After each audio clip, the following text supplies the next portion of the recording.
Denver Broncos head coach Sean Payton highlighted at Thursday's OTAs 3 offensive players who can do a little bit more to take a step forward in 2025. We'll break down Troy Franklin, Audric Estimé, and new addition Evan Engram on today's episode, Locked On Broncos.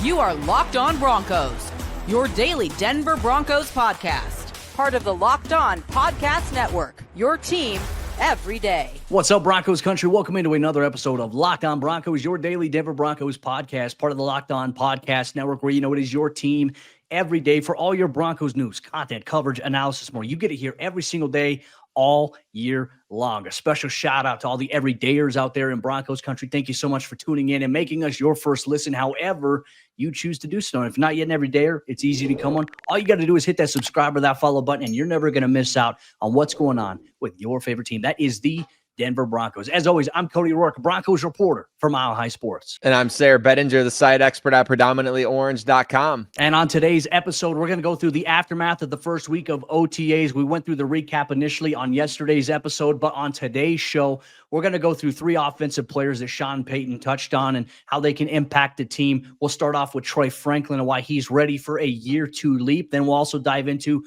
what Audric Estimé needs to do to be able to see more touches on the field. There's some pressure on him. And then we'll also talk about the new addition, Evan Engram, and how he can have an impact on the Broncos offense after we got our first look at him during Thursday's practice at OTAs. You're going to get all that on today's episode of Locked On Broncos. So, Sayre, let's kick things off right here. Probably one of the players I think that has been an important talking point this offseason. When you look at the Broncos wide receiver room, we've talked about Cortland, we've talked about a new addition and Pat Bryant. Troy Franklin is the one name that I feel like Broncos Country has probably been talking about the most, as they need to see something. They want to see a leap. Well, Sean Payton internally believes that Troy is going to take a Marvin Mims-like leap this upcoming season. He said that in his presser on Thursday. Yeah, I was really excited to hear that too, because you know that somebody's doing well on the practice field and in meeting rooms and showing you the work habits that the coaching staff wants to see when a coach like Sean Payton gets asked about another player, right? He's asked about Marvin Mims and how he's progressing, and he brings up somebody else. He's like, yeah, I feel like specifically, he said, Troy, I feel is going to make a year 2 leap just like Marvin did, and I love that. I think that, you and I were texting back and forth and talking back and forth about the practice that was, and you said that Troy looked good out there, and I'm excited to hear more about what you can share, at least in terms of what you saw out there from Troy. But just feeling that confidence from him. I know the Broncos put out there, I think it was the first hype video they kind of released after the practice ended. It was a pass from Bo Nix to Troy Franklin rocking that new number 11 jersey, and then Sean goes out of his way to talk about him. And I think it's just it's a big situation for a position that, I don't think anybody in Broncos Country is super worried about it because there's so many names at wide receiver, but we really do need to see these guys step up, and Franklin sounds like he's going to be up to that task. Yeah, and look, this all goes back to the end of last season, the end of year player exit interviews. Troy Franklin talked with Sean Payton, and one thing that, he and Sean, they got on the same page about, hey, this is what the vision is for your role, right? You knew that coming in, but obviously with all the guys that the Broncos had last year, there were a couple other veteran guys in the mix. I think for Sean, so much like the rookies got to earn it. We saw that certainly when Marvin, was a rookie. He certainly had to earn some of his touches that we saw in terms of his rookie season. For Troy Franklin, I would say the same for he and Devon Vele last year. More so, though, I felt like Vele had more of an established role early on versus Troy. It's like they're trying to just get him on the same page, trying to get him to where he needs to be, because ideally, look, you have the X position, you have the slot, you have the Z position, for your standard offense.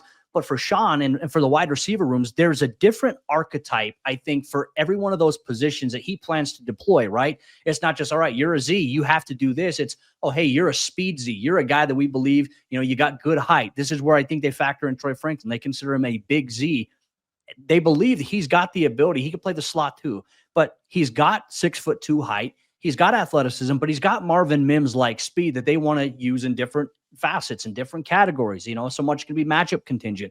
For Troy Franklin, what is the one thing, Sarah, that you and I have kind of been talking about all year? We love seeing Troy on the deep ball, right? And obviously they connected in that Buffalo game. It was nice to see that. That's still going to be part of it. But where we felt like you could see a little bit more of Troy Franklin, where the team should deploy him, on the short to intermediate routes. I will say we saw that in practice on Thursday. It looked like there was more of a concerted effort by Sean Payton when it comes to Troy Franklin. They put him in the role that they said that they want him in, and he was getting reps there and he was working. And I liked what I saw. He had a couple of nice catches there. You can see how he's being deployed in certain, certain systems, certain packages, and it's starting to make sense. Like, okay, the vision is there. Can they carry it over into the regular season, or are they just getting reps right now in OTAs? It does seem like there is an effort here to get to Troy to where they want him to be, essentially. And I wonder if that means, as we talk about this wide receiver position, should we shift the conversation to, hey, is Troy going to be part of the plan this year to, could he be the second leading receiver on the team in terms of targets? I mean, it's possible. Anything's possible at this point. That's why we get to talk about it. In May and June, that's what you talk about on in the offseason in the NFL. And I think Troy Franklin is one of those guys that, yeah, you can see him dictating defense with his vertical speed, but also when you get started on these mesh concepts, we don't see a ton of that from the Broncos. We haven't anyway. And I think when you can get some more mesh concepts over the middle with a guy like Franklin and get him out in a place where, okay, the intention here is to get him the ball quickly over the middle of the field, but we're going to kind of run these pick routes and create an opportunity for him after the catch, because yeah, you can dictate with speed vertically, and you can really force a defense to say, you can't come stack the box. You have to keep two safeties deep because you got Marvin Mims on one side, or at least out there on the field, and you got Troy Franklin out there. You have to keep those guys back because we can threaten you that way.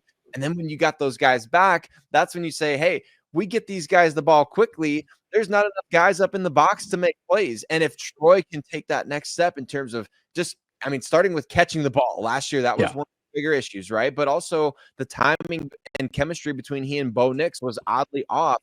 If that stuff is corrected even to a degree, not just completely corrected, but even just partially corrected, this offense with Troy Franklin taking a next step, Cody, we're talking about a team that was already top 10 in scoring last year. The Broncos offense with young guys stepping up, especially Troy Franklin, man, this offense could be just awesome in the passing game. That's the hope. I mean, that's what we're hoping to see. That's what we're excited to potentially see here. I found it interesting what Sean did say after practice.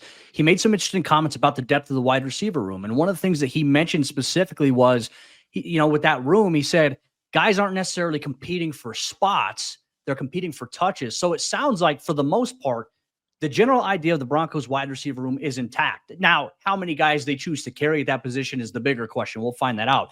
But Courtland Sutton, Marvin Mims, Devon Vele, Troy Franklin, Pat Bryant, those seem to be the top 5 wide receivers here on this roster. And I think, just from what I've seen early on, it feels like Courtland Sutton and Devon Vele, those guys are mainstays of that room. And then everybody else is going to have a role where they come in and they produce at a different rate, right? That's what I kind of envision it right now, even with Marvin Mims and, Franklin, and even a guy like Pat Bryant. These guys are going to mix and match in, right? It's just about the number of touches, right? It depends on what personnel you come out in. That certainly dictates and warrants touches. But Sean Payton made it seem like at OTAs, that wide receiver room is really kind of set in stone for their top-heavy guys, at least that we know on the 53-man roster. So I find that to be a little bit interesting. Your thoughts on that? Like, how did you perceive Sean's comments when he said that? I think that he rightly wants to see what he's got in the guys that they've believed in, and the guys that they said, it's like, if you, me, Cody, I really love buying shoes. That's kind of one of my only hobbies is sneaker collecting, right?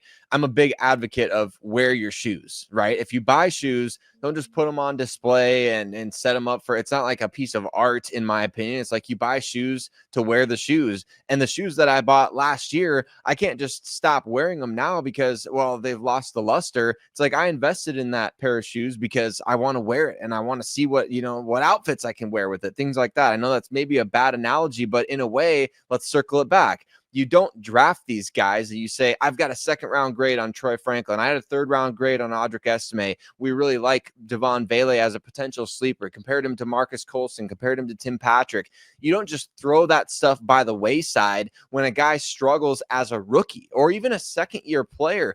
Even in the middle of Marvin Mims' 2nd year, the Broncos are like, we have to figure this out. Like, we have to get this guy targets. We have to get him touches. He's so good in the return game. He's so good as in the open field with his vision. How can we create that on offense?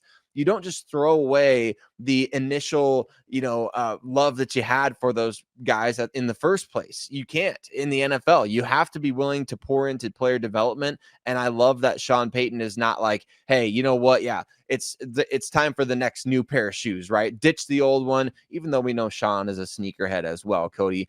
You're not ditching the old ones. You're still rocking your favorites, and you're still rocking the ones that you invested in before. The same is true for these skill players. You had a vision for them. You can't say vision, vision, vision, vision, and then never let it come to fruition. Yeah, I mean, you got to get those guys on the field. You got to see what they can do. And it sounds like the Broncos have a really good plan at the wide receiver position. And Broncos Country, we want to hear from you, your thoughts on what Sean Payton said about the wide receiver room, specifically guys competing for touches, not necessarily spots on the roster. How do you interpret that? Make sure you let us know here on today's episode of the show. But Sean Payton did kind of put one player on the clock. Audric Estimé has a lot of pressure on him to perform this offseason if he wants a role in the offense this upcoming season. We'll share our thoughts on that and much more on today's episode, Locked On Broncos. Today's episode of Locked On Broncos is brought to you by FanDuel. The NBA Finals, they are almost set. We know the Oklahoma City Thunder are going to be there. Will the Knicks join them? Will the Pacers join them? We're fixing to find out. But every night delivers highlight-worthy performances, major momentum shifts, can't miss moments. If you've been watching the NBA playoffs, you know that to be true. Whether it's a game-winning shot, a breakout player, there's never been a better time to get in on the action. And FanDuel, they always make it easy to stay in the game before tip-off and during the game live with player props, performance trends, same-game parlays. Fans have more ways than ever to play smart and win big. Well, and if you've got a read on who's heating up as the game progresses, you can go through and back it up with a same-game parlay, especially with the Eastern Conference Finals going to have right now where they're going to go to Game 6 back to Indiana. Can Jalen Brunson heat up once again to get the Knicks to a spot to force Game 7 back at the Garden? If you're new to FanDuel, it's the perfect time to sign up. Head to FanDuel.com and place your first $5 bet. If it wins, you'll get $200 in bonus bets guaranteed. Make every moment more with FanDuel, the official sports betting partner of the NBA. Denver Broncos head coach Sean Payton gave a major update on Audric Estimé and maybe put a little more pressure on him as we enter week 2 of the offseason program next week. We're going to tell you what he said about Audric Estimé. We're going to tell you what he and Bo Nix had to say about Evan Engram and his impact on the offense. But Broncos Country, before we go any further in today's episode, want to say thank you to all of you that make us your first listen of the day every single day. You everydayers already know your boys Cody and Sayre got you covered with whatever goes on with your favorite team. But if you're not already an everydayer, hey, take a couple of seconds. We appreciate you hitting subscribe or follow wherever you listen to podcasts as well. And Cody, we have to talk about the running back. You and I said going into OTAs, one of the things that we want to know about is how these running backs look. And yeah, there's only so much that you can glean when these guys aren't wearing shoulder pads. It's not full contact, especially for a guy like Audric Estimé. But again, it goes back to the same discussion about Troy Franklin, the vision for the players. Audric Estimé is one of those guys you and I have kind of been assuming he's in the top 2, right? And with this roster, I'm interested to know what you saw out there from him at OTAs, and then we'll talk about what Sean Payton had to say about him as well. Yeah, look, I think right now the running back order, and look, this was just, you have day 2 and day 1 of practice where media is not able to attend, so we don't know if there was a change up or anything, but from my observation in day 3 on Thursday, the one thing that I noticed, it seemed like the running back favor, not necessarily the rotation, but it seemed like Jaleel McLaughlin and RJ Harvey were really the primary guys in terms of being the guys getting the first amount of reps wherever, right? That's kind of what I saw. And then Audric Estimé sprinkling in, like it would be 1-1-1, but primarily it would always be like Jaleel or RJ getting that first look essentially, right? So, so much of what you and I've talked about here this offseason, and this has also been my opinion, I from conversations that I've had with people around the building, has been that, okay, hey, RJ Harvey, he's going to be a very, very big part of this offense. You can almost kind of pencil and lock his spot in. And that ideally the team wants Audric Estimé to take a step forward to become potentially that 3-down guy or maybe that primary ball carrier. They want him to do that, right? Because they invested capital in him. They had a higher, 3rd-round grade on Estimé. He went in round 5, essentially. Mm-hmm. So for me, I look at the running back room, and when you sprinkle in a guy like RJ Harvey and you draft him with a 2nd-round pick, it definitely puts you on the spot a little bit, puts you on the clock. But with Jaleel seemingly getting a little bit of favor in that first look here, Sean Payton's comments post-practice, I think, kind of put into perspective that there's some pressure here on Audric Estimé to perform. Now, he did mention that a lot of it is he looked at it as like you look back at Audric's grade last year. He says it would be incomplete, essentially. And that's because he said, a guy like him requires more touches. I found that to be interesting because what Sean had said post-practice in his presser was year 2 for him, like what he wants to see from him is just running style, physicality, the things that got him drafted, the things they saw at Notre Dame.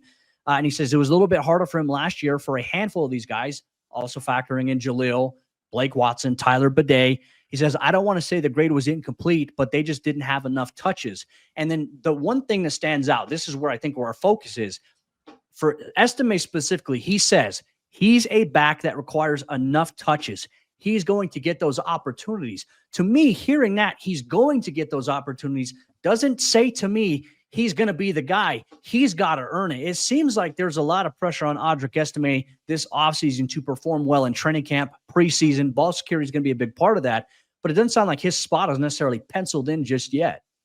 Yeah, it sounds to me like the Broncos believe that Audric Estimé can be the most effective when he's at a higher volume of overall touches, and that's because his physicality wears down a defense, and they want to see, okay, we're going to commit to giving him that volume of touches to see can he be that guy that we're envisioning, because if you don't give him the touches, you can't see that vision come to life. You just can't. With what Sean just said there, he has to get those touches in order to let his physicality shine through, the yards after contact to shine through, the things that we saw at Notre Dame. Does that mean that he's going to get 30 carries every single week? Absolutely not. But he's going to get an opportunity to prove, all right, we're giving you a heavy workload. This is going to be the game plan this week. This is the Audric Estimé game, and we're going to have you get a chance to go out there. We're going to give you you're going to sink or swim. 25 touches. Let's see what he can do. Let's see if what we believe that he can wear down defenses with physicality,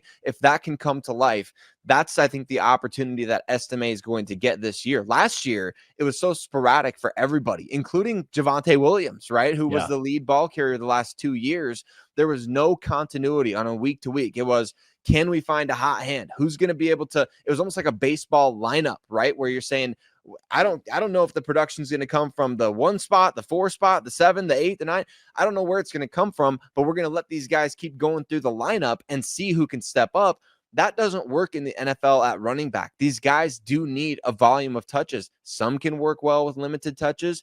Audric Estimé is the type of guy that needs, that 4-minute drill. Boom, boom, boom, boom. Use that physicality. I love that they're committed to getting him that, but I think you're right. I don't think it necessarily means that he's going to be guaranteed locked in running back 1. Well, and I think that the smart approach from a coaching standpoint here is, once again, maybe Sean learning from the mistakes of the first couple of years, right? First year, I hate to bring this up, put all the eggs in the Greg Dulcich basket at tight end. What happened? I think last year he put a lot of the eggs into the Javonte Williams basket, hoping that, hey, okay, another year removed from the injury. Can Javonte be effective? Can he return to the guy? Like, he lost 10 pounds. Sean Payton even said to Javonte, I want that guy, right? His senior year of college. He put on the tape and he says, I want to see that guy. So is Sean also learning, like, all right, we can't just put all the eggs in the basket of hope, right? Hope is not a strategy. Hope is, a process, and there's got to be a lot of work that goes into it that makes it a little more tangible, right? That belief there. So he wants to see it. I think he's going to have a heavy workload in terms of reps and getting those opportunities, as Sean said, but it's up to Audric to make the most of those opportunities. So what do we mean by that? It's making the most out of, protecting the football, not putting the ball on the ground in training camp. I know he did that several times in training camp last year. He did it in the preseason game against the Indianapolis Colts. He did it week 1 against the Seattle Seahawks, and that kind of put him in the doghouse a little bit. So I think the ball, pun intended, is in the court of Audric Estimé. They're putting the ball in his hands, essentially, to say, hey, you got to take that next step. And obviously, I think there's an obligation by the coaching staff to put him in a position to succeed as well. Like, is there some pressure on Luyeni, the running back coach, to be able to get these guys to get this room to where it needs to be? Because that's been the one thing we've been waiting to see since he came on as a coach is, can that room be productive? So far, it has not. It's just as much on the coaches as it is the players. So The ball is in Audric Estimé's hands this season, but I think there's a lot of pressure here in Broncos country. We want to hear from you as well. Your thoughts on Sean Payton's comments on Estime? Do you read into it in any way, shape, or form? Does it put him kind of on standby here for this upcoming season? Make sure you share your thoughts with us on today's episode, Locked On Broncos. We're not done yet, Broncos country. We're going to talk about Evan Engram and his addition, what we saw from him on the first day of media being able to see OTAs. How is he fitting in with Bo Nix? We'll share our thoughts on that and much more on today's episode of the show.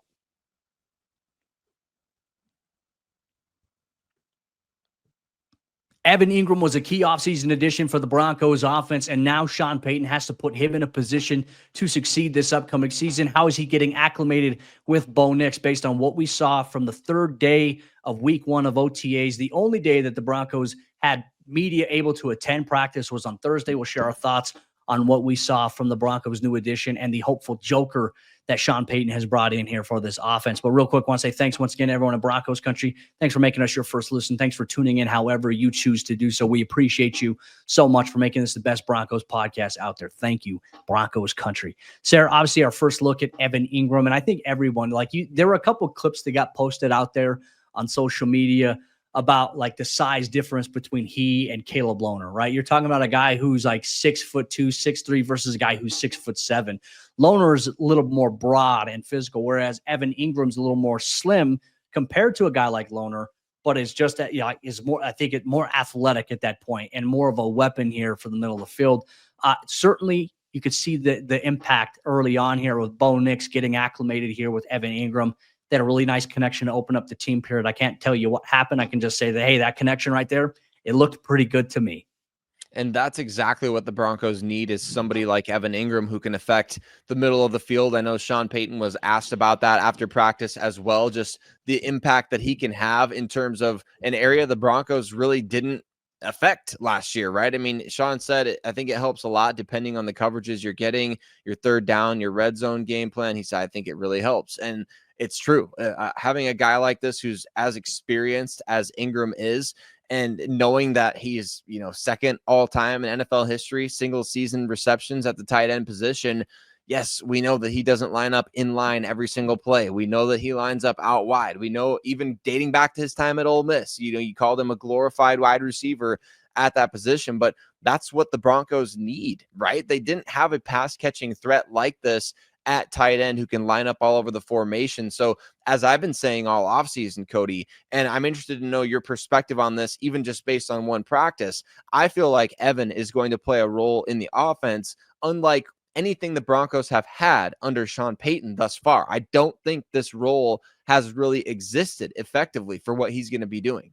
No, spot on. And I would say that's a very valid observation that I had during Thursday's practice. Now, overall, we're going to wait to see the overall volume of that throughout the offseason, mandatory minicamp, training camp. Really, when the pads come on, there's going to be a lot of importance on, okay, what is he doing? How are they using him?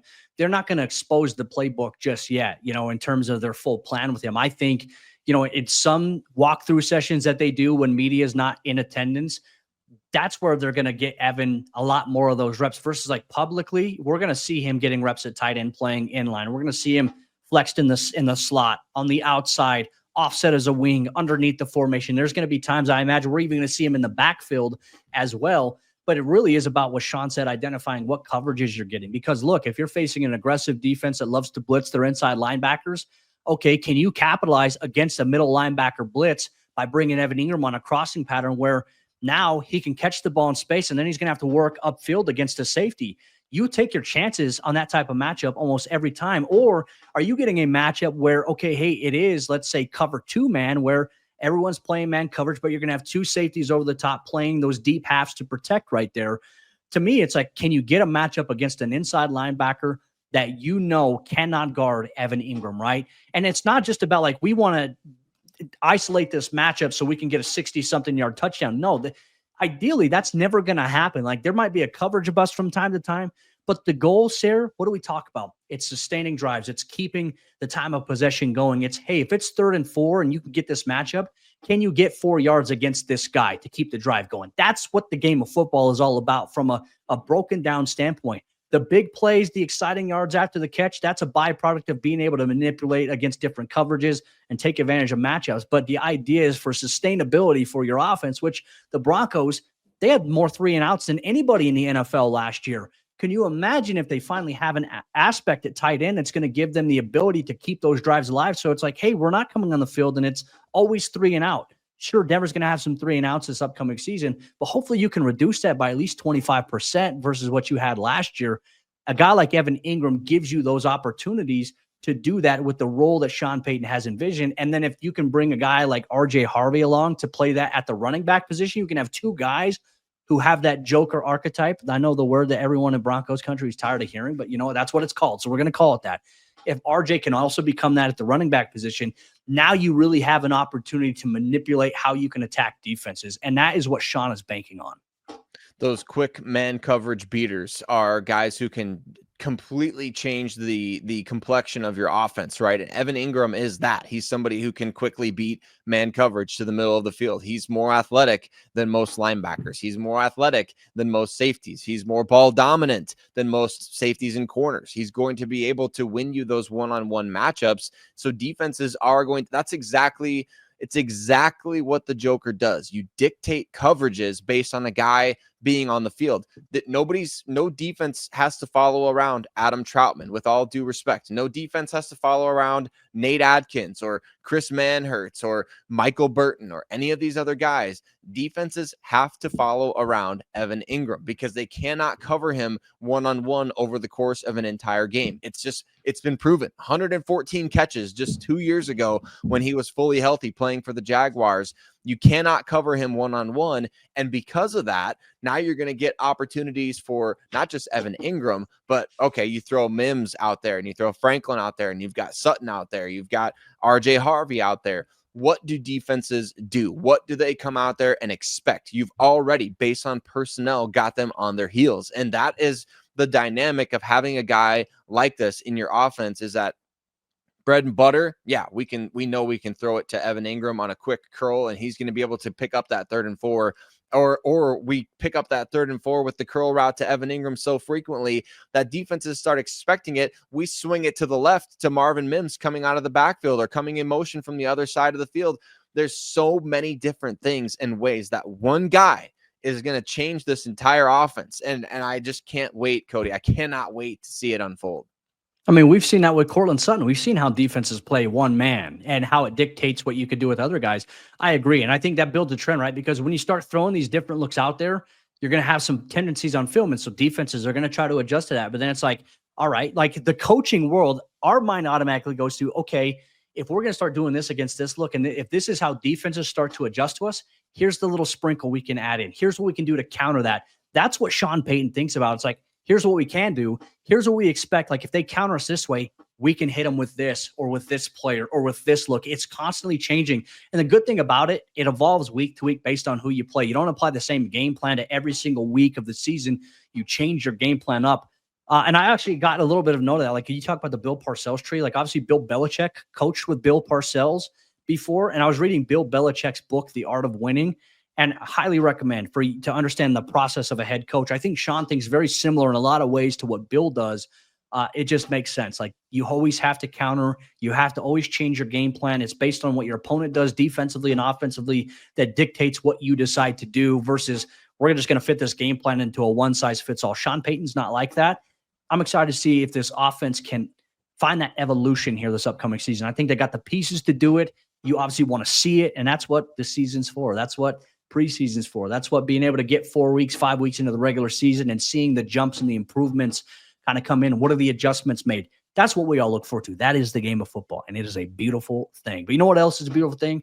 Us thanking you, Broncos Country. Thank you so much for making this the best Broncos podcast out there. We always look forward to getting, to be able to do a show for all of you.